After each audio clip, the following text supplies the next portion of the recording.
Une cérémonie officielle a été organisée le matin du 17 mai 2024 à Tanaf à l'occasion de la célébration du Gamou annuel de la dite commune, présidée par le sous-préfet de l'arrondissement de Simbandi Brassou Ousmane Sané, sous le regard des autorités locales et administratives des chefs religieux. Une cérémonie au cours duquel les autorités présentes se sont prononcées sur les valeurs morales et la sacralité du pouvoir spirituel, mais aussi une occasion, selon Edali Gassama, président du comité de gestion de Gamou de Tanaf, de saluer l'état d'esprit et la bravoure des autorités locales qui n'ont jamais cessé de les accompagner pour la réussite du Gamou. Écoutons ses propos. Je remercie Dieu d'abord, ensuite remercier tous les donateurs pour avoir contribué à la réussite de notre Gamou. Parce que s'il n'y a pas de bonne volonté, il sera très difficile d'organiser le Gamou. Vous avez vu ces loges officielles luxueuses, surtout coûteuses, et nous n'avons pas les moyens de les faire venir ici. Donc il faudra remercier tous les donateurs.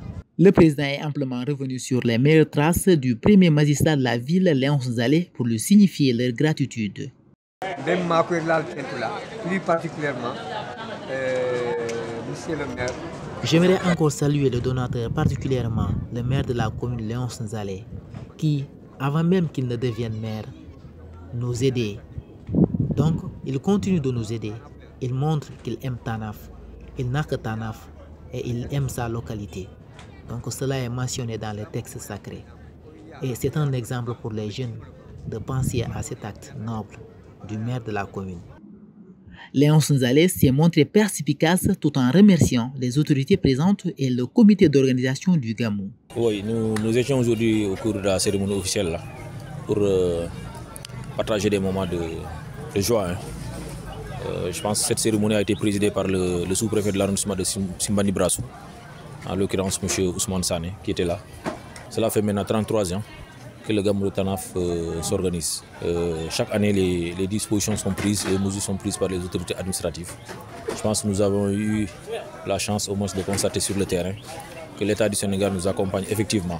Il a rappelé qu'un certain nombre de doléances ont été posées liées à la question de l'eau, à la sécurité, la réduction du coût de vie, notamment lié aux denrées alimentaires de première nécessité pour soulager les familles.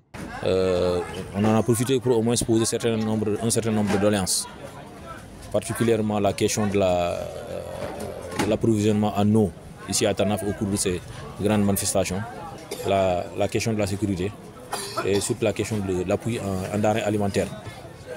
Si aujourd'hui aussi le préfet, le sous-préfet de Tanaf, le préfet, le gouverneur peuvent nous accompagner aussi dans le cadre de la distribution de l'eau.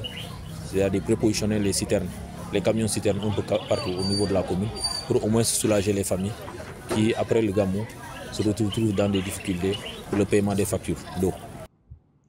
Il a aussi formulé des prières ensemble avec les chefs religieux pour un Sénégal meilleur et prospère, pour le bien-être social.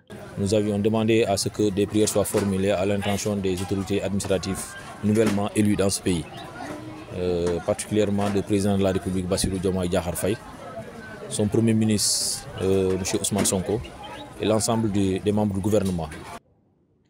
Au terme de cette cérémonie, le sous-préfet a rappelé les institutions de son Excellence le président de la République, M. Bassirou Diomaye Diakhar Faye, qui reposent sur les termes Djoub, Djoubel, Djoubanti, afin de quadriller la masse, surtout à la jeunesse, de travailler sur les principes de la transparence et de faciliter la volonté du président de la République de relever les défis du changement pour un Sénégal meilleur et émergent.